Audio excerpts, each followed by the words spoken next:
Avis vascular centre మన దేశంలోనే the best varicose vein hospital.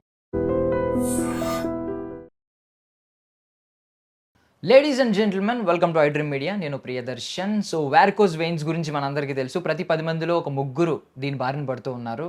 అయితే ఈ social media and artificial intelligence ఎరాలో డాక్టర్స్ చాలా మంది ఉన్నారు. ఆర్టిఫిషియల్ ఇంటెలిజెన్స్ని అడుగుతుంటే చెప్తుంది, లేదా సోషల్ మీడియాలో రకరకాల క్వశ్చన్స్ ఆన్సర్స్ వచ్చేస్తూ ఉన్నాయి. బట్ ఇందులో మిత్స్ ఏంటి, ఫ్యాక్ట్స్ ఏంటి అనేది తెలుసుకోవాల్సిన బాధ్యత మనకుంది. కాబట్టి ఈరోజు మనతో పాటు డాక్టర్ రాజా వి కొప్పాల గారు ఉన్నారు. Avis hospitals founder and interventional radiologist. ఆయన 30+ ఇయర్స్ ఆఫ్ కెరియర్లో 58,000 పీపుల్ని ట్రీట్ చేశారు అండ్ 98% సక్సెస్ రేట్. సో ఆయన అడిగి ఈరోజు అన్ని డౌట్స్ క్లారిఫై చేసుకుందాం. సార్ నమస్తే. నమస్కారం సార్, బాగున్నారు సార్? బాగున్నానండి. So first of all sir, మన వాళ్ళు రైజ్ చేసిన క్వశ్చన్స్ ఇవి. చాలామంది ఈ మిత్స్ని బిలీవ్ చేస్తున్నారు. ఇది మిత్తా ఫ్యాక్టా అనేది మీరే క్లారిఫై చేయాలి మాకు. ఫస్ట్ క్వశ్చన్ ఏంటంటే, వారికోజ్ వెయిన్స్ అనేది పెద్ద సమస్యే కాదు, దీనికి ట్రీట్ చేయాల్సిన అవసరం కూడా లేదు అంటున్నారు. మిత్ అండి. వారికోస్ వెయిన్స్ ట్రీట్ చేయాలి. కాకపోతే సిమ్టమాటిక్ వారికోస్ వెయిన్స్ అంటే దానివల్ల ఉబ్బులు, కాలు నొప్పులు, కాలు వాచడం, కాలు కలర్ మారు ఉంటే తప్పకుండా ట్రీట్ చేయాలి. అరుదుగా జస్ట్ కనిపించినట్టు ఉంటే ట్రీట్మెంట్ చేయక్కర్లేదు. సో మోస్ట్లీ అది myth. Fact is you require treatment. Okay. And second one ఏంటంటే సార్, వారికోజ్ వెయిన్స్కి సరైన ట్రీట్మెంట్ లేదు అనేది కొంతమంది, అంటే ఇది క్యూర్ అవ్వదు ప్రాపర్గా, మళ్ళీ వచ్చేస్తూ ఉంటుంది, రిపీటెడ్గా వచ్చేస్తూ ఉంటుంది. నిజమా సార్? మిత్ అండి. 3%లో మళ్ళీ వస్తుంది, 97%లో రాదు.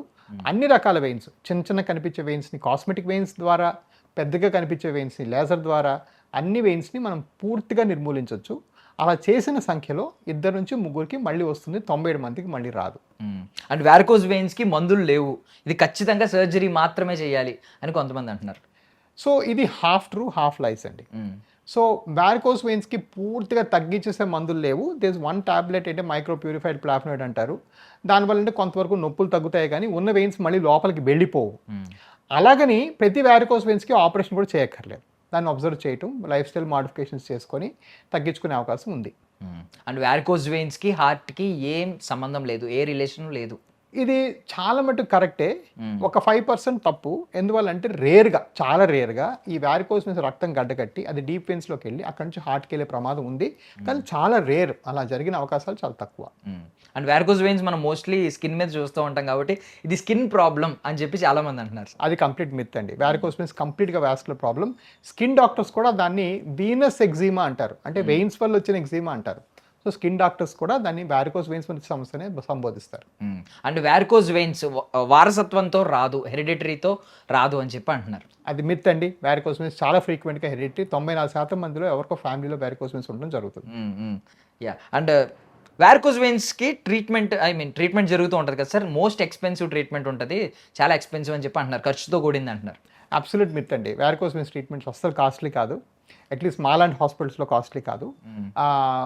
ఇన్ఫ్యాక్ట్ అది చాలా ఎఫోర్డబుల్, చాలామంది చేసుకుంటుంటారు, దానికి ఎటువంటి సంబంధం లేదు. వారికోజ్ వెయిన్స్ తర్వాత ఖచ్చితంగా పర్సన్కి రెస్ట్ అనేది అవసరం, మంత్స్ ఆఫ్ రెస్ట్ అవసరం. కంప్లీట్ మిత్ అండి. వారికోజ్ పేషెంట్స్ సరిగ్గా కానీ మాలాంటి మంచి సంస్థల్లో మంచి క్వాలిటీ ఎక్విప్మెంట్ ఉన్న దగ్గర చేసుకుంటే నెక్స్ట్ డే పొద్దు నుంచి వర్క్ చేసుకోవచ్చు. అండ్ వారికోజ్ వెయిన్స్ ఓన్లీ పెద్ద వాళ్ళకే వస్తుంది, ఓల్డ్ ఏజ్ పీపుల్కే వస్తుంది, మిడిల్ ఏజ్డ్ పీపుల్కి రాదు.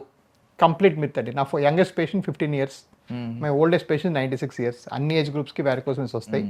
అలా రాకూడదని ఎటువంటి రూల్ కూడా లేదు. జెండర్ మీద కూడా ఒక డౌట్ ఉంది సార్, ఓన్లీ అంటే మగవారికి చాలా రేర్గా వస్తుంది, మోస్ట్ ఆఫ్ ద కేసెస్ ఆడవారికి మాత్రమే వస్తుంది అని చెప్పి. అది కూడా మిత్ అండి. 60-40 అంటే 100 మంది వారికోజ్ పేషెంట్స్ చూసుకుంటే 60% మంది ఆడవాళ్ళు ఉంటారు, 40% మంది మగవాళ్ళు ఉంటారు. ఇన్ఫ్యాక్ట్ మన ఫారెన్ స్టడీస్లో, అంటే వెస్ట్రన్ కంట్రీస్ చేసిన స్టడీస్లో మగవాళ్ళలోనే ఎక్కువ అని కూడా వచ్చింది కొన్ని స్టడీస్లో. నా అబ్జర్వేషన్లో 60-40 ఉంది.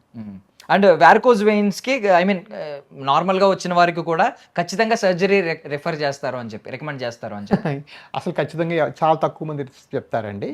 10%గా యాక్చువల్గా జరుగుతుంది. సో అదంతా ఏంటంటే జస్ట్ మిస్ప్రాపగెండా చేస్తున్నారు. సో అన్ని కేసెస్ లాగే దీనికి కూడా కట్స్ ఎక్కువ ఉంటాయి, సర్జరీ కొంచెం పెయిన్ఫుల్ ఉంటుంది అని చెప్పి ఒక మిత్ కూడా నడుస్తుంది. అసలు వారికోజ్ వెయిన్స్లో ఒక సింగిల్ కట్ కూడా ఉండదు. మేమంతా ఎండోవాస్కులర్ పద్ధతులు చేస్తాం. ఇన్ఫాక్ట్ నేను కట్ చేయడానికి అర్హుడిని కూడా కాదు. నేను ఇంటర్వెన్షన్ రేడియాలజిస్ట్ కాబట్టి సూది మార్గం ద్వారా లోపలికి వైర్లు పంపించి కంప్లీట్ క్యూర్ చేస్తాను. Thank you sir, thank you so much for your valuable times. Thank you.